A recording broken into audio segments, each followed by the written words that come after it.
할렐루야. 아멘. 할렐루야. 아멘. 우리 옆에 한번 하고 인사합시다. 잘 오셨습니다. 한번 인사합시다. 당신을 위해 좋은 일이 시작되었습니다. 인사합시다. 당신은 행복한 사람입니다. 제목을 한번 같이 읽습니다. 시작. 나를 구원하여 안전한 곳에 두신 주님. 아멘. 드디어 네 번째 제안이 시작되었습니다. 복된 일입니다. 내 삶에 안 일어나는 그런 거죠. 왜 제안이 복된 일일까? 말씀 잘 들으면 깨닫게 되는 것입니다. 하나님께서 하시는 일은 복되지 않은 일이 없습니다. 믿으시면 합니다. 내 삶에 일어나는 모든 것들은 복되고 선한 길로 인도하시길 원하시는 우리 하나님의 뜻이 있음을 믿으시길 주님의 이름으로 축원합니다. 오늘 네 번째 제안의 시작은 20절로부터 시작이 됩니다. 20절에 보면 여호와께서 모세를 부르셔서 이렇게 말합니다. 너는 아침에 일찍 일어나. 아침에 일찍 일어나십시오. 따라합시다. 아침에 일찍 일어나자. 눈 떴는데 12시면 곤란합니다. 아침에 일찍 일어나서 뭐라고 말합니까? 너는 바로 앞에 서라. 그가 물가로 나올 것이다 라고 이야기합니다. 내일 일어날 일을 우리 주님이 말씀하고 있는 그냥 스쳐 지나갈 수 있는 이 한 구절이 얼마나 우리 하나님의 위대하심을 드러내는지 모릅니다. 내일 일은 못 몰라요. 내일 일은 어떤 일이 벌어질지 아무도 모르는데 우리 하나님은 아십니다. 맞습니까? 우리 하나님은 능치 못할 일이 없을 뿐만 아니라 모든 것을 아시는 분이에요. 바로가 내일 아침에 그날 내일 아침에 그 자리에 그 시간에 그 자리에 있을 것을 어떻게 아시냐? 우리 하나님은 모르는 것이 없는 거예요. 시편 121편 8절 말씀 뭐라고 말합니까? 주께서 지금부터 영원까지 나의 출입을 지키시리라. 우리가 들어가고 나가는 것을 우리 하나님 아신다는 거예요. 시편 139편 2절로 4절 말씀에 보면 나의 앉고 일어섬을 하시고 나의 모든 생각하는 것들을 하시고 나의 행위를 하시고 나의 걸음을 하시고 나의 길을 하시고 심지어는 내가 걸어가는 그 숲까지 세신 바 되신 하나님이시라고 그래요. 이런 하나님을 우리가 어떻게 피하겠냐는 거예요. 이런 하나님 앞에 나아갈 때 왜 우리가 나의 본 모습을 감추려 하냐는 거예요. 그럴 이유가 없다는 거예요. 심지어 우리 마음을 감찰하시는 분이 우리 하나님이시라고 이야기를 하죠. 그 하나님 앞에 나갈 때 그래서 솔직해야 돼요. 나를 막 숨기고 우리 교회는 참 감사해요. 막 날 내숭 떠는 분이 없잖아요. 예쁘고 막 고상하죠. 아니 그거는 저기 연인한테 하는 거 상관없지. 우리는 하나님 앞에 나갈 때는 내 모습 그대로 나가는 거예요. 내 모습 그대로 나아가서 우리 하나님과의 1대1로 만나는 거예요. 그게 예배의 자리고 우리 주님의 임재하심 앞에 나아가는 거예요. 하나님이 내 삶에 모르는 요만한 부분이 있다. 우리는 그 자리에 그거에 숨을 수 있지만 우리 하나님 앞에는 가릴 것이 없다. 내 꼭 죄만 하나님 앞에 드러내는 게 아니라 나의 문제도 그렇고 나의 기쁨과 즐거움도 마찬가지고 내 소망도 우리 하나님 앞에 그대로 갖고 나가는 거예요. 우리 하나님 우리가 기도하는 게 뭔지 모르겠냐는 거예요. 내가 지금 이 시간에 내 삶에 필요한 것이 무엇인지 우리 하나님 모르겠냐는 거예요. 그냥 고백하는 거예요. 다 아니까 고백하는 거예요. 그냥 드러내서 고백하는 거예요. 누군가는 뭐 하나님 복되신 하나님 기복신앙 우린 그런 거 신경 안 써. 주님이 내 입술에 기도의 제목을 주시는 대로 선포하고 기도하는 거예요. 어느 날은 나를 위해서 기도하는 게 시작하면 어느 날은 내 자녀를 위해서 기도가 시작되어지고 어느 날은 교회를 위해서 주여 담임 목사를 위해서 기도가 시작되어지고 항상 이런 기도가 되어질 줄로 믿습니다. 왜 그럴까? 하나님은 그렇게 보시는 거예요. 그런데 하나님은 의인만 보는 게 아니에요. 하나님은 하나님의 자녀만 보는 게 아니에요. 하나님은 온 세상을 창조하셨기 때문에 그 창조하신 모든 세계를 눈동자마다 지키시는 분이에요. 바라보시는 분이에요. 믿으시면 아멘 없습니다. 욥기 34장 21절 하나님께서는 의인과 악인을 감찰하시는 거예요.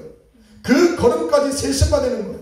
그런데 중요한 것은 잠언서 15장 3절에 보니 여호와의 눈엔 어디서든 악인과 의인을 감찰하시는데 악인의 집은 감찰하셔서 그의 집에 환난을 주시는구나 말라. 환난을 당하는 가정이 되면 안 돼요. 우리 가정 환난 중에 있는데 큰일 났네. 잘 들어. 그러니까 말씀을 잘 들어야 돼. 말씀을 깜빡 잘못 해석하면 하나님이 꼭 우리 집에 악인의 집으로 삼아서 하나님 내게 환난을 주는 것처럼 생각하는데 그게 아니라 환난을 주시는 것은 악인의 집에 감찰하사 그 집에 환난을 주시는 거잖아. 우리는 하나님 앞에 악인이 의인이에요. 하나님의 자녀예요. 세상 사람이에요.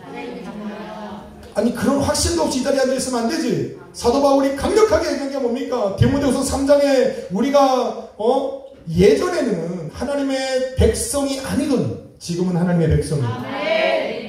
전에는 우리가 하나님의 공의를 얻지 못하더니 이제는 하나님의 공의를 얻는 자들이라 말을 하잖아요. 이게 우리의 아이덴티티라니까. 우리의 정체성이라니까. 베드로가 그렇게 선포한 거예요. 우리는 그런 사람이라는 거지. 이거를 잃어버리면 환난이 닥칠 드디어 우리 하나님이 나의 다 하셨구나. 나의 악함을 다 드러내셨다. 다 아시는구나. 이게 환난이 찾아오는 거구나 착각하는데 아니 하나님이 악인을 향하여 주시는 그 환난은 하나님의 징계고 채찍이고 재앙이라면 의인을 향한 것은 아시리의 복이지. 복된 길로 인도하는 거라고. 고쳐서 바른 길로 가게 하시는 거라고. 믿으시면 아멘 하시죠. 이런 걸 잘 들어야 돼요. 그래서 바로와 애굽에게 지금 네 번째 재앙이 주어지는데 이 네 번째 재앙이 왜 제가 복이라고 이야기했습니까? 다시 말해서 바로와 애굽 땅에 내리는 이 재앙이 지금 그들에게는 당장은 재앙처럼 보이지만 이것은 하나님께로 돌아갈 수 있는 기회가 될 수도 있다. 바로와 이 애굽 사람들에게 이 뭐예요? 하나님께로 돌아가는 기회가 될 수 있다. 제가 눈이 많이 가라앉았어요. 이제는 자신 있게 여러분을 째려볼 수 있습니다. 안경 벗을 수도 있어요.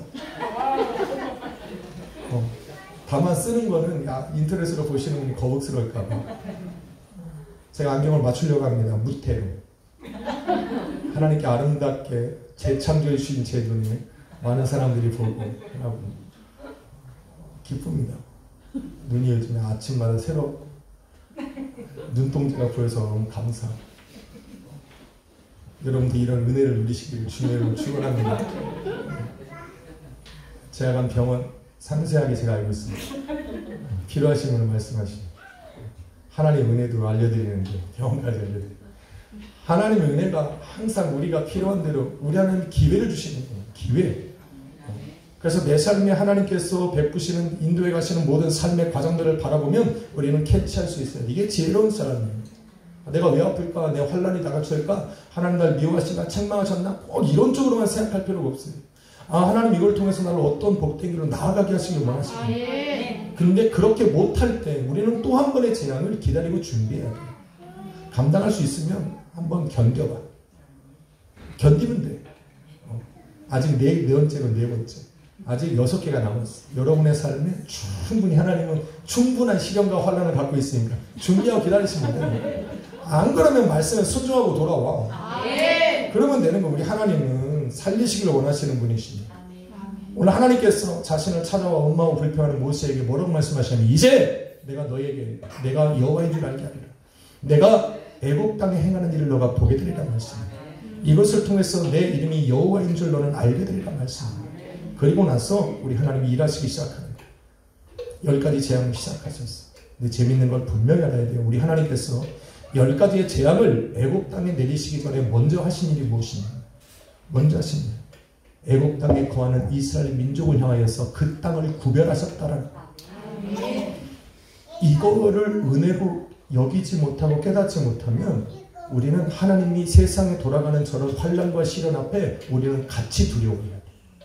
아마 염려하고 그래야 돼. 그런데 그게 아니에요. 우리 하나님 분명히 애굽 땅에 예비하신 10가지의 재앙을 선포하시고 시작하셨어요. 그런데 그거 시작하시기 전에 우리 하나님이 먼저 행하신 일은 뭐냐면 그 땅에 살아가는 이스라엘 민족을 구별하신 그 안전한 곳으로 이동시키셨다. 그 땅을 구별하셨다. 그 안에 거예요. 오늘 22절에 보니까 그 땅은 고센 땅이에요. 고센 땅. 고센 땅. 그 고센 땅이라고 하는 거. 우리는 그 고센 땅에 들어가야 돼. 이 고센 땅이라고 하는 것은 애굽 땅에서 참 지형의 이 성서 지도를 바라보면 애굽이 이렇게 있고 나일강이 이렇게 Y자로 흐르는데 그 Y자에 흐르는 그 중간에 있습니다. 그래서 지형적으로도 애굽 본토와 조금 구별되어 있지만, 분리되어 있지만, 그것은 아무런 의미가 없어요. 그것보다 더 확실한 경계는 우리 하나님이 뭐요? 구별하셨다. 그걸 누가 증거하는 줄 아세요? 그걸 누가 증거하는 줄 아세요? 파리가 증거해요. 아니, 그걸 파리가 증거한다니까. 하나님께서 파리 재앙을 날리셨어요. 네 번째. 파리 재앙을 날리셨어요. 파리는 어떻게 해요? 쫓으면 더우지. 땀나면 더워. 몸에서 냄새나면 더워. 저는 파리가 따라다니 여름마다. 그래서 샤워를 옛날에 해야 돼요. 파리 따라다니시는 분은 샤워를 자주 하셔야 돼요. 밖에서 일하시는 분은 자주 하셔야 돼요. 태근아, 자주 해. 파리가 꼬인다. 냄새나는 지역이. 그런데 고센 땅은 어떤 땅입니까? 고센 땅은 지형적으로 뭐라고 되냐면 목축이 좋은 땅. 목축하기에 좋은 땅. 그래서 이스라엘 민족이 처음으로 애굽의 야곱의 자녀들과 들어갔을 때 목축을 하는 사람이에요. 가축을 기르는 땅. 그래서 고센 땅에다가 그들을 배치한 거예요. 농사는 지을 수가 없어요. 농사는 애굽 본토에서 짓는 거예요. 고센 땅은 목축을 한다. 농사를 짓는 땅에 파리가 좋아할까? 가축을 기르는 땅을 파리가 좋아할까? 파리 몰라? 아니, 파리를 모르시는 거예요?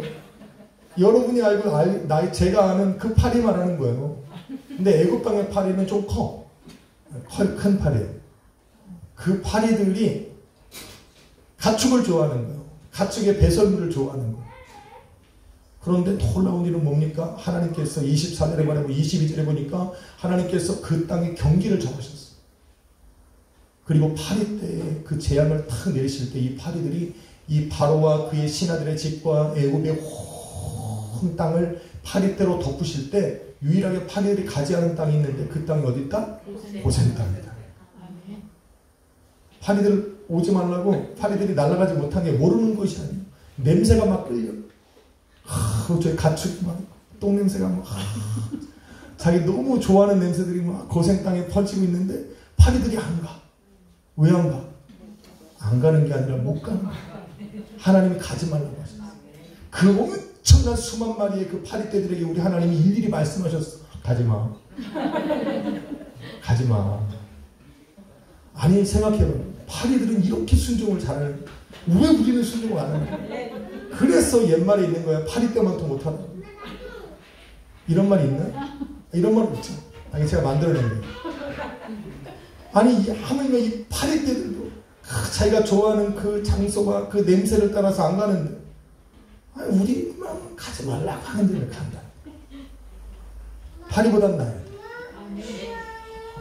최소한 파리보다는 순종을 잘해요. 여러분, 이게 보통 일이 아니에요. 여러분, 오늘 다 여름 되면 모기 많이 오고 파리 많이 올 거예요. 파리한테 명해보세요. 파리야, 여기는 오지 마. 파리가 말을 들으면 하나님 역사하시는 거예요. 근데 분명히 그 말할 때 입냄새가 나서 여러분 입으로 들어올 거예요. 파리는 하나님 아닌 말을 안 듣잖아. 할렐루야. 우리는 파리를 쫓을 때 겁을 줘서 쫓지, 우리 하나님 명령하시면 넌 들어오지 마. 고센 땅의 경계를 딱 정하시고 여기를 못 들어오게 하시는 거죠. 하나님의 이 전능하심을 보여주는 거예요. 누가? 파리가. 이게 우리의 순종함을 통해서 우리의 삶으로 나타나야 되는데 말을 안 들으니까 하나님이 파리를 써서 하나님의 위대하심을 드러내고 있는 거예요. 오늘 이 파리가 큰 역할을 하는 걸 알게 될 거예요. 이 고센 땅에는 파리가 안 들어갔어요. 놀라운 일이 있어요. 하나님께서 파리가 들어가지 않는 그 땅, 그런데 파리가 들어간 땅은 황폐해졌다라고 24절에 기록해요. 파리가 한두 마리 들어와서는 황폐해지지가 않아요. 온 밥그릇에 뚜껑을 열면 파리가 파리 볶고 뭐 이런 거 해서 막 먹을 수도 없는 그 파리들이 그냥 가득한 거죠. 눈을 떠보면 그냥 앞에 그냥 파리가 확 다니는 거예요. 이걸 어떻게 하겠냐고요. 그 땅이 황폐해지고 사람들의 마음도 황폐해지고 생활이 안 되는 거예요. 그런데 그 파리가 없는 고센 땅만큼은 그런 황폐한 땅이 아니라는 거예요. 그래서 하나님께서 구별된 안전한 그 곳은 뭐예요? 쉴만한 곳이라는 거예요. 여러분, 파리 10마리만 들어와도 잠 못 자요. 파리 10마리가 맹 날아다녀 봐. 모기는 아니라서 괜찮지 하고 이제 붙어. 또 붙어. 팔이 열댓 마리만 있어도 칠 수가 없어. 그래서 우리 하나님께서 구별해 놓으신 그런 안전한 곳을 다윗이 뭐라고 했냐면 쉴만한 곳이라고 얘기했어요. 안전한 곳이라고 얘기했어요. 여러분 쉬려면 그런 편안함이 있어야 돼요. 걸리적거리는 게 없어야 돼요. 우리 하나님께서 구별하여 안전한 곳에 거할 때 그런 쉴만함이 있고 쉼이 있고 또 안전하다는 것을 꼭 기억을 해야 돼요. 우리는 그래서 어느 땅에 거해야 돼요? 고센 땅에 들어가야 돼요. 고센 땅에 들어가야 돼요. 여러분 고센 땅에 머무는 이스라엘 민족이 재밌는 게 있어요. 애굽 땅으로 내려오지 않았을까?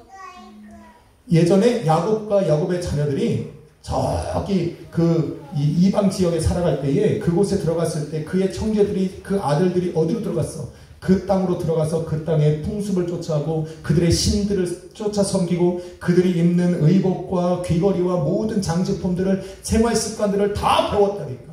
우리 하나님이 거기로부터 단절시키기 위해서 큰 일을 벌이셨는데 지금 애굽 땅에 400년을 사는 동안에 그 자녀들이 애굽 사람과 교통하지 않았겠냐라는 거예요. 그럼에도 불구하고 이제 하나님께서 구별하신 그 땅으로 모세를 통하여 가라 말씀하실 때 이 애굽 땅에 남아있으면 돼요 안 돼요? 안 돼요. 고센 땅으로 들어가야 돼요. 우리의 삶에는 고센 땅으로 들어가야 되는 순간이 있어요. 내가 지금 세상과 어울려서 살아가고 나의 생활의 터전이 지금 여기일지라도 언젠가 우리 하나님께서 말씀하실 때 지금 너는 고센 땅으로 들어가라 말씀하시는 것이 내 영혼에 울려질 때 우리는 그 고센 땅으로 들어가야 돼요. 그 고센 땅으로 들어갈 기회를 놓치면 내 삶에도 파리떼로 가고 그 파리떼로 인해서 황폐해지기 시작합니다. 고난이 찾아오고 환난의 때를 우리는 맞이할 수밖에 없다니까.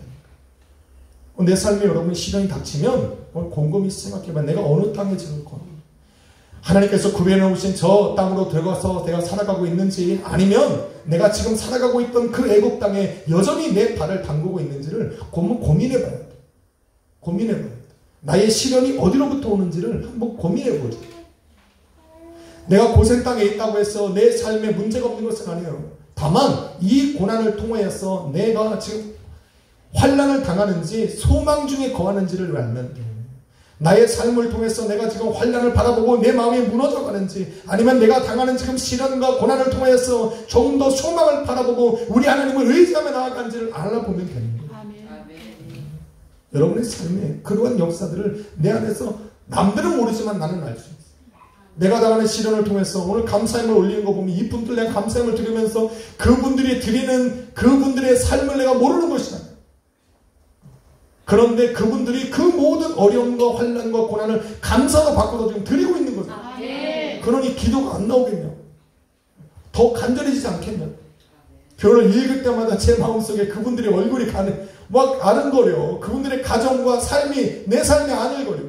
어떻게 이러한 상황 속에서 감사를 드릴 수 있을까라는 것이 제 마음을 두드립니다. 그러니까 그 감사를 우리 하나님은 오죽한 안 받으시겠냐고요. 그래서 귀한 거예요, 그게. 진짜 막 감사한 사람은 감사는 안 드려. 너무 기쁨 놓쳐.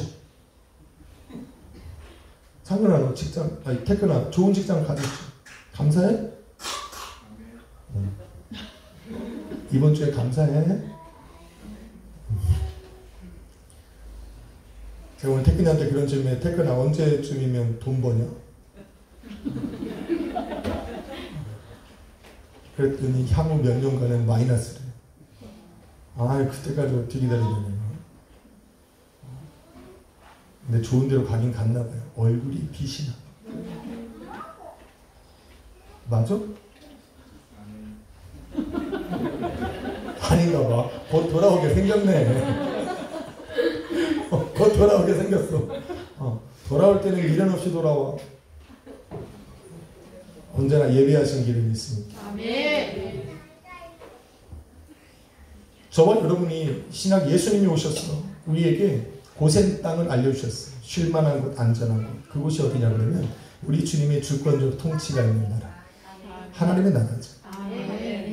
예수님께서 오셔서 바뀐 것은 아주 명확하게 바뀐 것은 바로 그거예요. 하나님의 주권적 통치와 지배와 다스림이 있는 나라. 그 나라가 바로 우리 하나님께서 이 세상 가운데 구별해 놓으신 나라. 구별해 놓으신 나라. 그 땅에 들어가면 드디어 여러분 중요한 거 있어요. 그곳에서 22절 말씀에 보면 뭐냐면 이곳에서 너희는 여호와 하나님을 알리라 말합니다. 하나님의 존재를 인정하게 될 것입니다. 하나님의 나라에 들어가서 하나님의 주권적 통치 안에 살아갈 때야 비로소 우리 하나님의 그 주권적 통치 안에서 그 분을 인정하고 그의 존재를 깨닫게 되는 거예요. 세상 가운데서는 우리 하나님을 찾을 수가 없어. 어떻게 찾을래요? 찾는 방법은 딱 한 가지야. 시련 속에, 환난 속에 재앙을 받으면서 이 재앙 속에서 자신이 견뎌낼 수 없을 때 드디어 하나님을 인정하게 돼요. 그래서 여러분, 하나님의 존재를 깨닫는 방법은 두 가지인데, 우리가 하나님께서 구별해 오신 그 땅에 들어가서 평안 가운데 우리 하나님의 인도하심으로 말미암아서 하나님을 깨달을 수가 있고, 두 번째는 뭐냐 그러면 애굽 땅에 거하면서 그 하나님께서 주시는 이 행하시는 그 재앙 속에서 고통 중에 우리 하나님의 존재를 인정하는 방법이 있다. 어느 방법을 통해서 내가 우리 하나님의 존재를 깨닫고 인정할 것인지는 여러분이 결정하면 되는 거지. 여러분이 결정하면 돼요. 출애굽기 8장 18절로 19절에 보면 놀라운 일이 벌어집니다.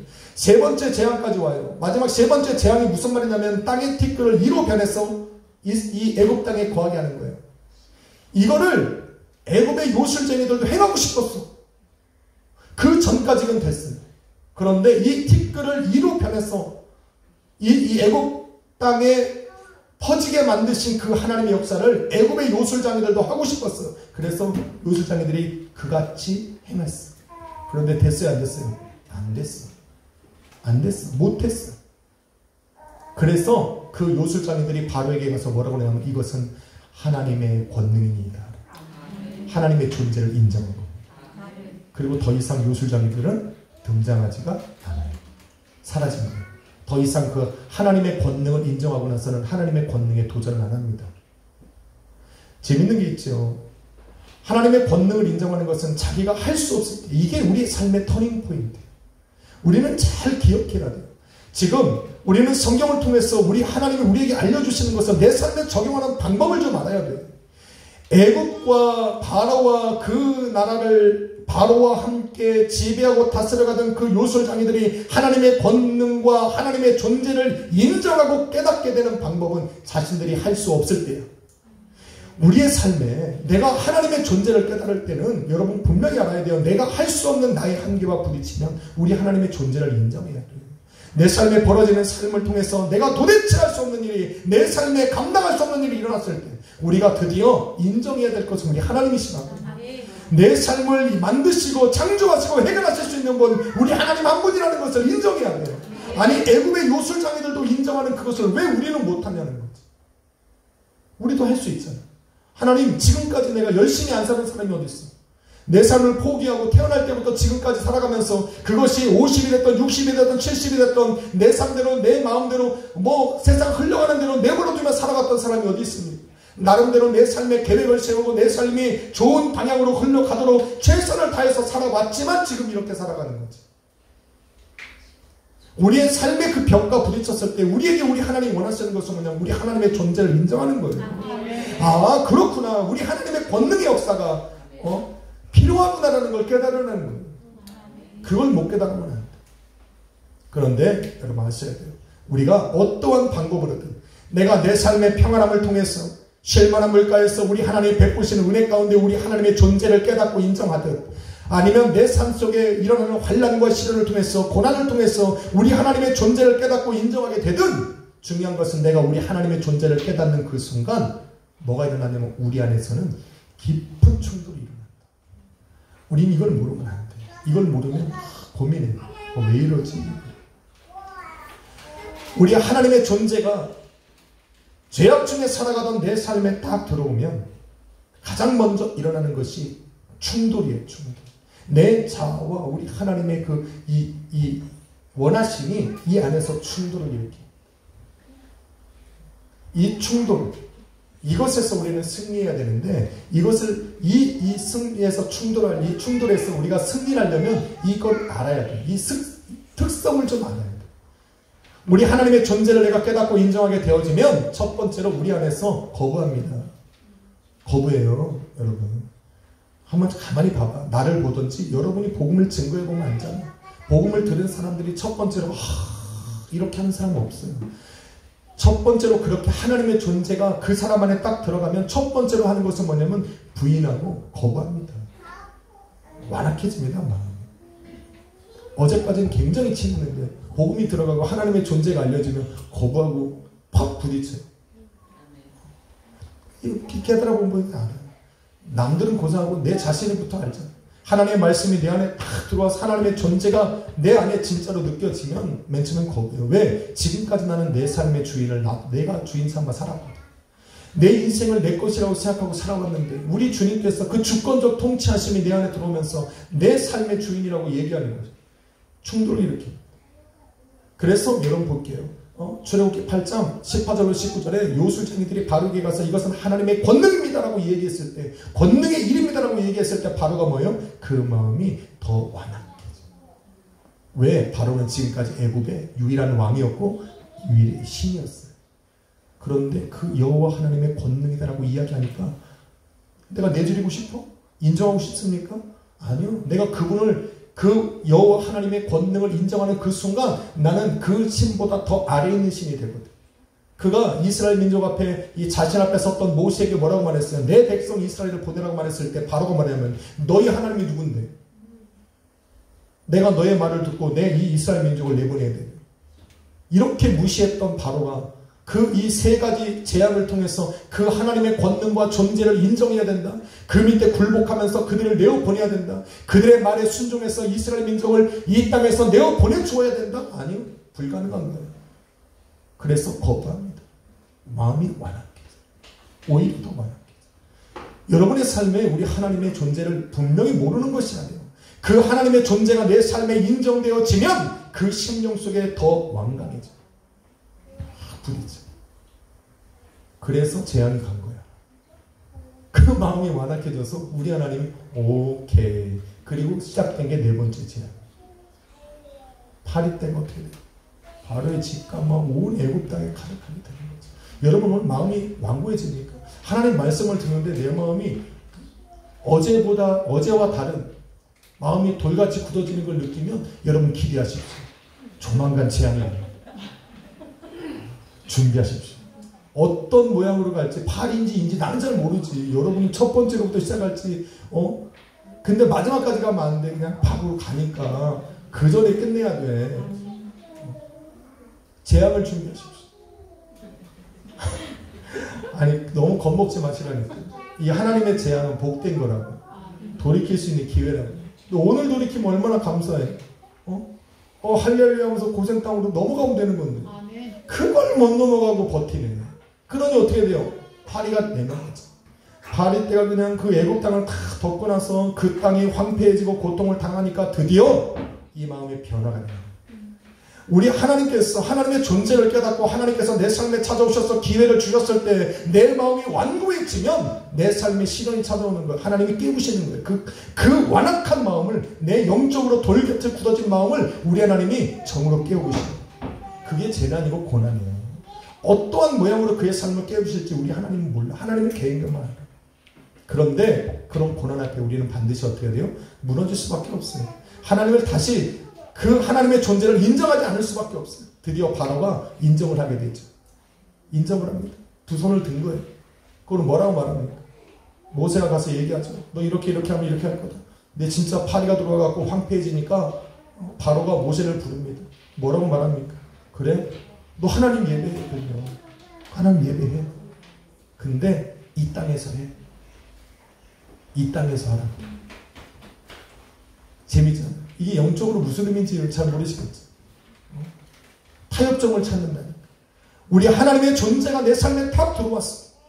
내가 거부할 수 없는 우리 하나님의 이 존재가 내 삶에 깨달아지고 내 삶에 찾아왔을 때에 우리가 우리 안에서 처음에는 완강하게 반대하고 부딪히다가 내 삶을 하나님이 더욱더 깊이 파고드시는 그 하나님의 손길 앞에 우리는 어떻게 되냐면 타협점을 찾아요. 하나님 요 부분에서 내가 원하는 삶 안에서 우리 하나님을 섬기겠습니다라는 걸 타협한다는 거예요. 타협해. 이 성도들이요. 우리 하나님 앞에 다 내어드리고 하나님의 말씀에 순종할 것 같지만 그렇지 않아요. 우리가 처음부터 우리 하나님의 두 손 들고 나가지 않아요. 그렇지 않아요. 우리가 처음에 우리 하나님이 내 삶에 탁 찾아오셔서 내 삶을 완전히 깨부시고 내 안에 좀 더 깊이 들어오실 때 우리 하나님과 타협한다니까. 하나님 내 삶은 무너뜨리지 말고 내 삶은 건들지 말고 하나님 내 삶에 인정을 해드리는 거. 그렇게 한다. 아우 얌체들이 있어. 그죠? 이거 우리 하나님 모를까? 알잖아. 하나님 요 부분에서. 내 삶은 바꾸고는 싶진 않은데 하나님은 거부할 수는 없어. 그러니까 여기에서 내 안에서 예배 드려. 이게 무슨 말인 줄 아세요? 내 삶은 하나도 안 변하면서 예배만 드리는 거예요. 이걸 뭐라고 얘기를 해야 되나?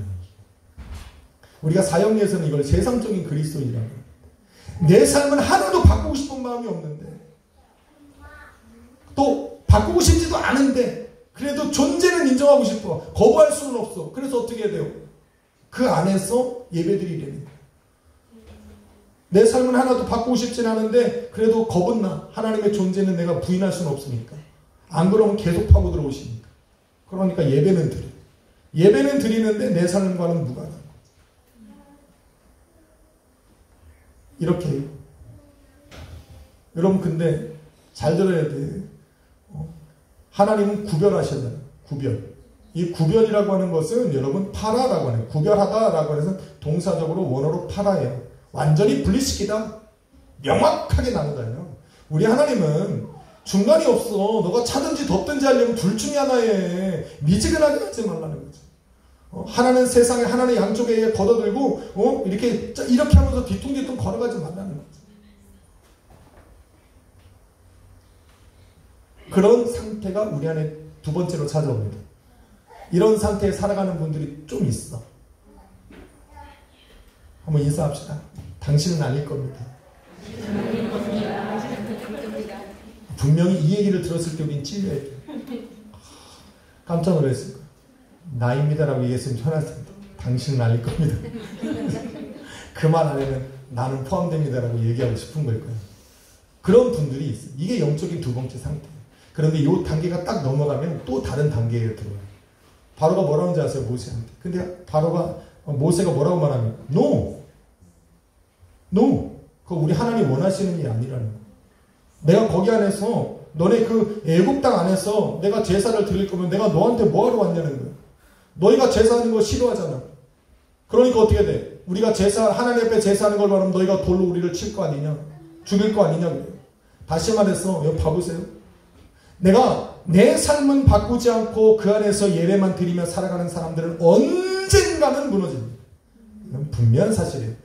내 삶이 하나님의 말씀으로 변해가지 않는 상태에서 하나님의 앞에 나가서 예배만 드리는 사람들은 언젠가는 이 예배는 무너집니다. 언젠가는 무너집니다. 이거는 그냥 답이 나오는 거예요. 아니 뭐 그냥 나가서 있으면 되지. 이거는 그 사람들한테 예배라고 말할 수도 없는 거고 그렇게 무너지게 됩니다. 하나님 원하시지 않는 거예요. 그 사람한테 이 예배는 아무런 의미가 없는 거예요. 그러니까 무너지게 됩니다. 자, 여기까지 올라가면 그 다음 단계로 들어갑니다. 하나님 거부하죠. 그때 바로가 모세에게 또 한마디 합니다. 그래. 그러면 광야로 가. 광야로 가서 예배할 때 근데 너무 멀리 가죠. 이게 우리의 세 번째 단계예요. 너무 멀리 가지 마. 가까운 곳에. 내 보는 앞에서. 자, 이게 우리 영적인 세 번째 단계예요. 이게 무슨 말인지 아세요? 안 변할 수는 없어.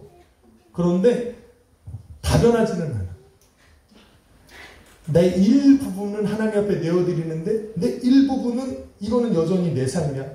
건들지 마세요, 목사님. This is my life. It's not your business. Don't touch God, okay? 그래서 하나님은 이 부분은 건들면 안 돼, 하나님. 내가 예배도 드리죠. 헌금도 잘 내죠. 전도도 하죠. 목사님이 하라는 거 다 하죠. 근데 요거는 건드리시면 안 돼요. 요거는 건드리지 마세요. 이거예요. 멀리는 가면 안 돼. 광야에 가는 거 괜찮아? 예배 드리는 거 괜찮아? 그런데 내 눈에 보이는 데서 드려. 너무 멀리 가지 마. 우리 신앙생활 하다 보면 이런 거 있어요. 아니 왜 이렇게 광적으로 신앙생활 하는 거야? 저 그런 얘기 많이 들었어요. 너무 다르냐. 여러분 토론토에서 전도 우리 사모도 모실 텐데 전도를 막 해요. 전도 훈련을 들어갔어요. 그 7주 과정을 이수하면 그 전도 그 리더의 자리에 서게 되는데 그래서 전도교육을 저도 받았죠. 전도사였지만 전도교육을 이제 온 성도가 받을 때 했어요. 가서 전도를 하려고. 그거 어떻게 해야 돼요? 해야 돼요? 안 해야 돼요? 해야 되죠. 미친 듯이 했죠, 그냥. 26, 7 됐으니 얼마나 뭐 팔팔 날아다녀요. 그러면 가갖고 보이는 닥치는 데로 막 복음 전하고 전화번호 주고 여러 똑같은 거예요, 우리. 그 순복교에서 오신 분들은. 전화 줬고, 영접 기도 시키고.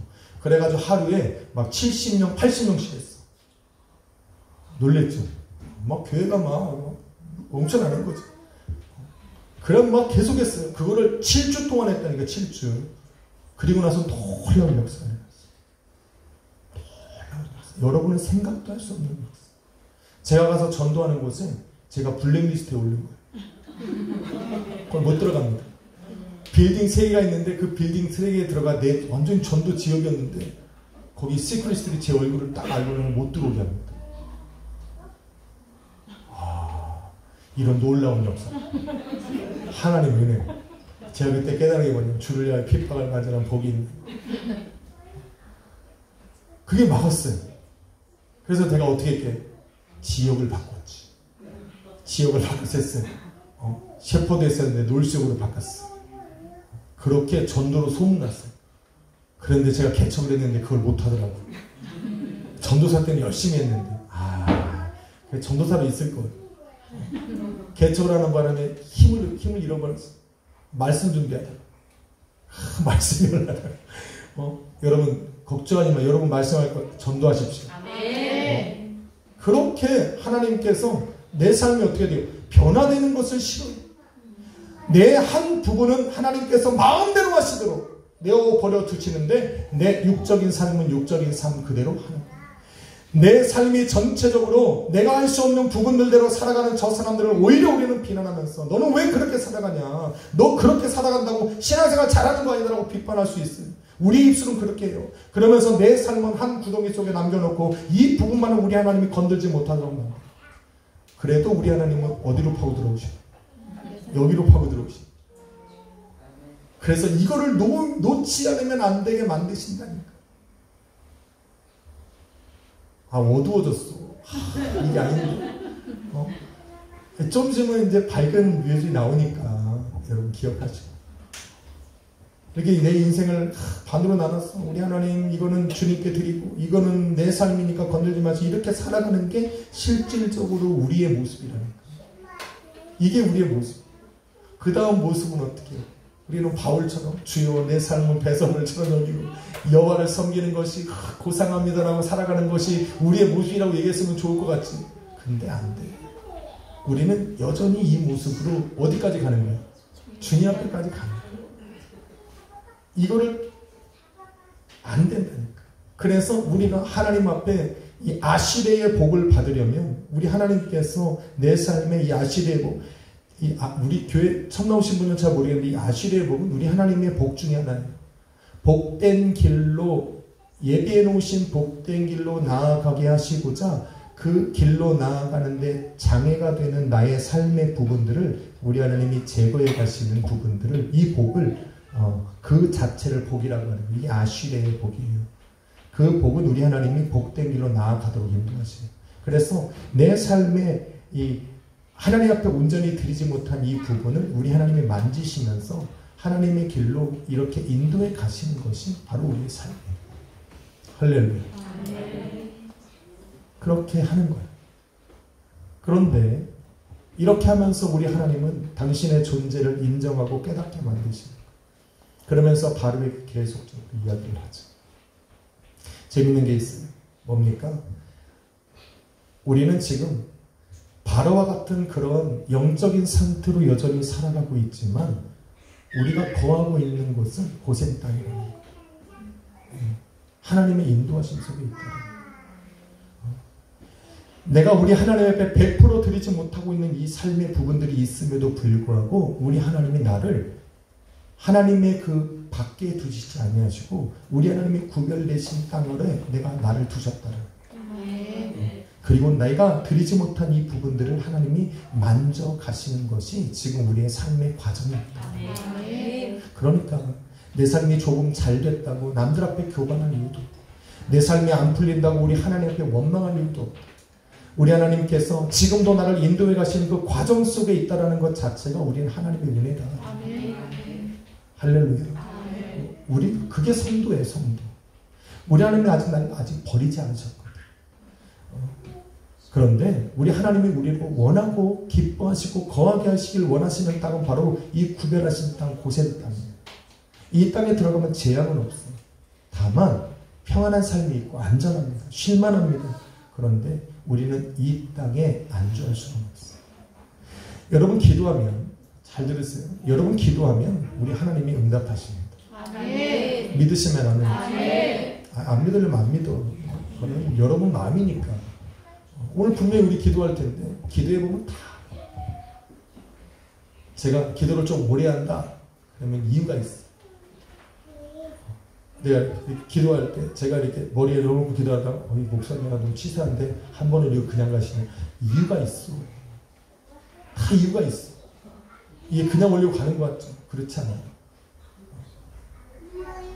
기도 많이 받고 싶으신 분들은 또 많이 받게 기도하시면 됩니다. 근데 그렇게 기도하다가 제가 무슨 얘기를 하려고 했지?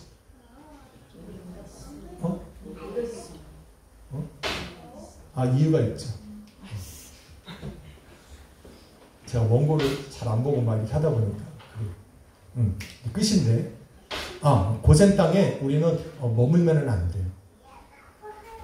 고센 땅은 분명 안전한 곳이고 쉴만한 곳이고 우리 하나님 앞에 기도하면 응답을 받는 곳이에요. 재앙이 미치지 않는 곳이에요. 그런데 잘 들으세요. 우리가 하나님 앞에 기도해서 응답을 받으면 평안함이 찾아오는 거예요. 그런데 그 이유는 뭐예요? 우리 하나님을 어떻게 돼요? 인정하는 거예요. 응답하시는 분이 있다라는 거예요. 우리 하나님께서 애굽에 재앙을 내리실 때 이스라엘 민족을 고센 땅에 구별해서 놓으신 이유는 뭐냐면 그 땅에 머물고 살라는 것이 아니라 그 땅은 어느 땅이냐면 하나님을 예배하는 광야에 가서 나아가도록 준비하게 하신 땅이에요. 기억해야 돼요. 이거를 까먹으면 안 돼요. 하나님께서 우리의 삶에 응답하시고 평안함을 주셨을 때 우리는 자꾸 그 땅에 안주하려고 한다는 거예요. 심지어는 어떤 사람들은 내 삶에 우리 하나님께서 기도하셔서 복을 주셨는데 그 복을 지키고자 그 복 주신 하나님을 잃어버린다니까. 저는 이것이 제일 안타깝다고. 이것이 제일 안타깝다. 하나님께서 내 삶을 열어놓으셨어. 내 기도에 응답하셨어. 내 삶을 하나님이 기뻐하시는 대로 나를 옮기셔서 평안케 하셨어요. 재앙으로부터 벗어나서 하나님의 존재 가운데에 머물게 하셨다니까. 그런데 그 땅에 머물면서 우리 하나님을 잃어버린다. 하나님이 나를 왜 그렇게 만드셨는지에 대한 본질과 목적을 까먹으면 안 돼요. 우리 하나님이 나에게 기도를 응답하시고 도대체 내가 할 수 없는 하나님의 권능의 일들을 내 삶에 이루시는 이유는 하나님의 존재를 깨닫는 거예요. 하나님의 원능을 깨닫는 거예요. 하나님의 임재를 깨닫고 그 하나님 앞에 예배하게 하시는 거예요. 지금 모세를 보내서 이스라엘 민족에게 원하시는 건 한 가지, 그 백성들을 그 고센 땅에서 끌어내요 하나님이 약속하신 땅으로 들어가게 하는 것이죠.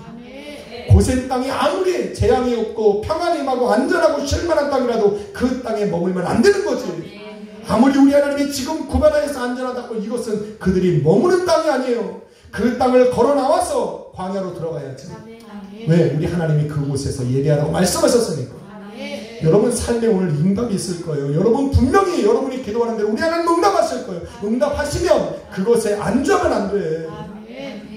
우리 하나님이 내 삶의 문제를 해결했다고 그곳에 안주하면 안 된다고.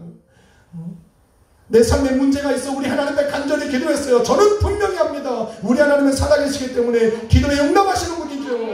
그 응답하신 그 삶에 내가 이제 평안하다고 느껴지는 바로 그 자리에 내가 안주해서는 안 된다는 거지.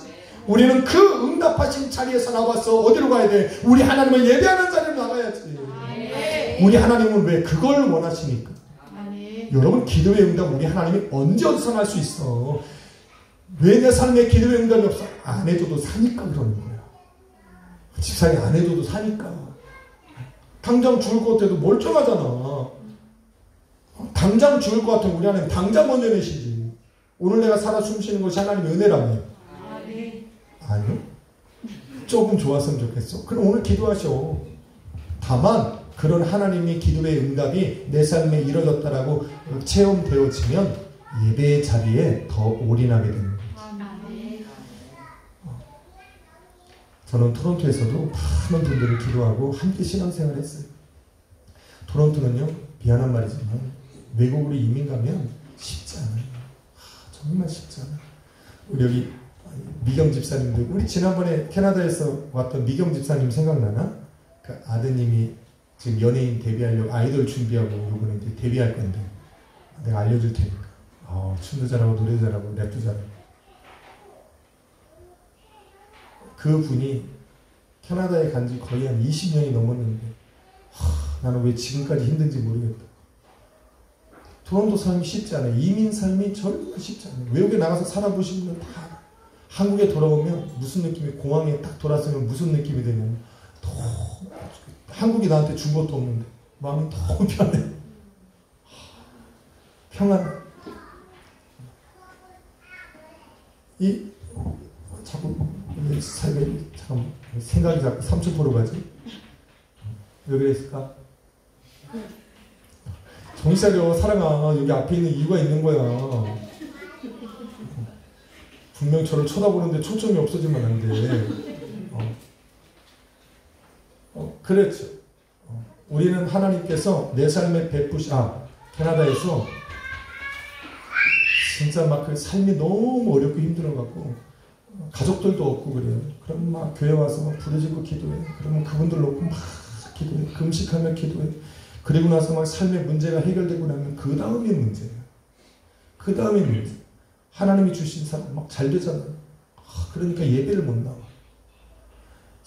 이게 정말 이걸 어떻게 왜 이렇게 반복되는지 모르겠네요. 여러분 약속의 교회는 그렇게 하지 맙시다. 여러분 하나님 앞에 내 삶을 하나님의 주권 안에 둔다라고 하는 거, 하나님 앞에 내 삶을 맡긴다라는 거 되게 중요한 거예요. 우리 개념을 좀 잡고 갑시다. 무슨 개념이냐면 우리 하나님께서 이 잔에다가 물을 채워달라고 우리 하나님 앞에 기도했어. 빈잔이니까 하나님 채워달라고 기도했어. 근데 하나님이 채워주셨어. 그죠? 그러면 하나님이 이 채워주기 전과 이 채워주기 후에 내가 하나님 앞에 나아가며 기도했던 이 삶은 바뀌면 안 된다는 거예요. 이게 기준인 거예요. 이해가 되셨어요? 제가 우리 젊은이들한테 원하는 게 그거예요. 젊은이들은 뭐를 할 수도 있어. 어딜 가서 일할 수도 있어. 여러분이 잘되고 형통한 걸 나는 원해. 우리 하나님도 기뻐하시고. 그런데 여러분이 잘되고 형통한 길을 나아가되 지금 내가 잘되고 형통한 길에 우리 하나님이 시작하기 전 그 모습 그대로 내가 유지해 나갈 수 있으면 너무 감사하다고. 그게 예배의 자리라고. 그것을 내가 놓치지 않으면, 내가 그 세상과 그거를 타협하지 않으면 여러분은 하나님이 인도하심 속에 계속 간다니까. 하나님이 여러분의 경기를 정한다니까. 여러분의 삶의 경기를 정하신다니까. 이 경기는 정하면 우리 하나님이 세상의 그런 것들이 여러분 이 경기 안에 있는 여러분들을 무너뜨릴 수가 없다니까. 이 안에서 살아가면 하나님의 당신의 자녀들을 이 믿음의 세계를 건들 수가 없다니까. 그런데 자꾸 내가 잘 되면 이것과 타협해. 하나님이 주신 나의 삶, 하나님이 주신 나의 직업, 내 환경들과 하나님과 타협하지 말란 말이지. 하나님이 주셨으니까 이걸 유지해야지. 더 잘해야지. 그러니까 내가 예배를 빼먹을 수 있지. 하나님을 잊어버릴 수 있지. 이러면 안 된다고. 여러분이 사업자 놓고 기도합니까? 여러분 직장 놓고 기도합니까? 물질 놓고 기도합니까? 그러면 하나님과 타협하지 말라고. 하나님이 지금 간절한 이 자리에서 우리 하나님이 응답이 없던 이 자리에서 응답을 주시면 응답을 주신 자리를 응답이 없던 그 자리에서 드린 열정으로 하나님 섬기라고. 그래야 그 마음이 그 단계를 뛰어넘었습니다. 이제는 광야에 가서 예배만 하시는 것이 아니라 그 예배를 받으신 그 광야를 지나게 하셔서 약속하신 땅으로 들어가야 되거든요.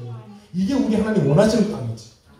거기까지 가려면 고센 땅을 내가 머무는 자리로 생각하면 안 돼. 우리 하나님 기뻐하잖아요. 여러분 오늘 기도할 때 뭐를 기도해도 상관없어요. 저는 우리 하나님 앞에 드리는 기도는 제한이 없다고 생각해요. 왜? 기도는 우리 하나님이 입술 열고 마음으로 생각나게 하시는 걸 구하는 거니까. 여러분 오늘 마음껏 기도하세요. 여러분의 가정을 놓고 왜 기도 안 합니까? 기도하세요. 물질이 어려우면 물질로 기도하세요. 아프면 아픈 대로 기도하세요. 삶에 문제가 있으면 문제 놓고 기도하세요. 왜? 우리 하나님이 내 생각과 마음을 주관하셔서 내 입술로 나아가게 하시는 거니까. 마음 놓고 기도하세요. 다만 하나님 내 이 삶을 바꿨을 때 내가 그거의 기쁨으로 만족하고 있는 것이 아니라 그것을 이루신 하나님 앞에 더 가까이 나아가게 하여 주옵소서. 이렇게 기도해야 돼요. 이런 기도만 드릴 수 있으면 우리는 고센 땅에 들어가서 안전하게 거하다가 하나님이 기뻐하시는 그때에 광야로 나아가서 우리 하나님 예배할 수 있습니다. 그곳에서 예배를 거쳐서 우리는 약속하신 땅으로 들어갈 수 있습니다. 아멘. 우리 주님은 살아계시고 살아계시고 오늘 저는 찬양 드리시면서 놀라우신 이 참 가사 속에서 그걸 했어요. 우리가 예루살렘아 너는 하나님을 찬양하라. 구름으로 온 하늘을 덮으시고 그 은혜의 비를 내리셔서 우리 하나님의 역사를 이 세상으로 드러내시는 그 하나님. 주님은 살아계시다라는 거 아니에요? 살아계시잖아요. 맞습니까? 저는 믿어요. 우리 하나님 살아계십니다. 비록 내 삶에 우리 하나님께 온전히 드리지 못했지만 그럼에도 불구하고 여전히 나를 고센 땅으로 인도하셔서 머물게 하시는 그분은 나를 항상 당신의 예배의 자리에 있는 그곳으로 나를 인도해 가시길 원하십니다. 오늘도 예배의 자리에 있는 여러분이 바로 우리는 하나님이 기뻐하시는 자리에 있는 거예요. 오늘도 이 자리를 잊지 않고 오늘도 이 자리에 부르심에 응답하서 이 자리에 나오시는 거예요. 오늘도 나의 연약한 부분, 드리지 못한 부분이 있지만 이거 신경 쓰지 마세요. 우리 하나님이 조금씩 만드실 거예요. 그걸 두려워할 건 없어요. 다만 오늘 내가 서 있는 이 자리에서 여러분의 입술 열어 구하게 하신 그 기도의 제목에 우린 다시 한번 나가서 기도하시는 거예요. 마음을 열고 기도했습니다. 하나님의 역사하심을 기대하십시오. 그 역사하심 앞에 머물지 말고 그 역사하심을 이루신 그 하나님 앞에 감격하며 나아갑시다. 오늘 하나님 나를 완전히 바꾸셔서 예배의 자리가 되게 하시고 하나님이 기뻐하시는 바로 이 하나님의 나라가 내 삶에 이루어지게 달라고 기도하며 나아가시는 복된 성도를 되시길 주님의 이름으로 축원합니다. 주님의 이름으로 축원합니다. 네, 우리 하나씩 기도하고 찬양드리고 기도합시다. 주님 감사합니다. 하나님 고센 땅에 우리 당신의 백성들을 머물게 하시고 하나님 애국 온 땅에 하나님 8일대를 보내셨어요. 하나님의 그 주권적 통치가 어떤 것임을 하나님의 권능이 무엇인가를 알려주시는 하나님, 우리가 어느 자리에 있던 우리 하나님을 기억하게 하여 주시옵소서. 하나님의 존재를 인정하게 하여 주옵소서. 이제는 나의 삶보다 나의 생각보다 나의 인생보다 더 크신 그 하나님 앞에 이 시간 나의 삶을 내려놓고 기도하기를 원합니다. 주님 역사하여 주옵소서. 구름으로 온 하늘을 덮으셨습니다.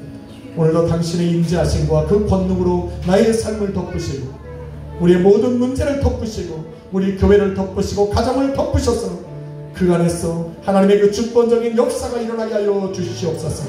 그러므로 예루살렘아 너는 하나님을 찬양하라. 그의 위대하심을 높이 경배하라고 말씀하셨던 그 음성이 오늘 우리의 심령에 울려져서 우리 하나님을 찬양하며 경배하는 삶을 살아가게 하여 주시옵소서. 주님의 준비하심이 오늘 우리 온 성도들의 기도의 제목에 나타나게 하여 주옵소서. 감사드리며 예수님의 이름으로 축복하며 기도했습니다. 아멘. 우리 주는 위대하며 우리 주는 위대하며 능력이 많으시도다. 그의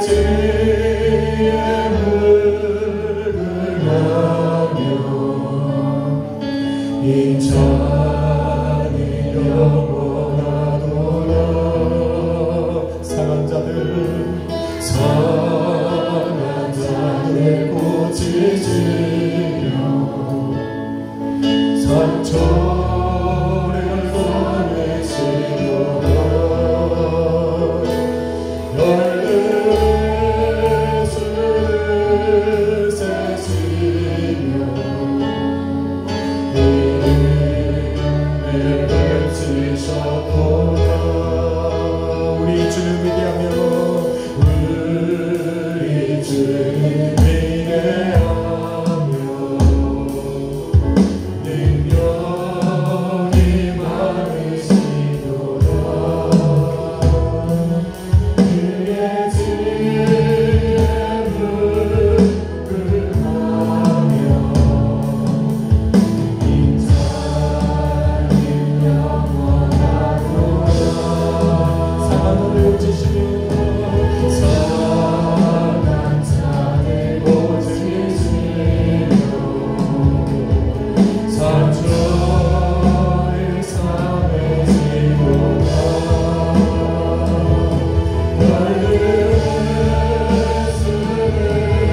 이것을 듣다가 여러분의 안전과 일어섬을 하시고 여러분의 걸음의 수를까지 세시는 우리 하나님, 그 하나님 오늘도 나의 삶을 다하시는 주여, 오늘도 내 삶을 주님 앞에 열어놓고 이 시간에 기도합니다. 기도를 열어 주옵소서, 응답하여 주옵소서, 기도를 열어 주옵소서.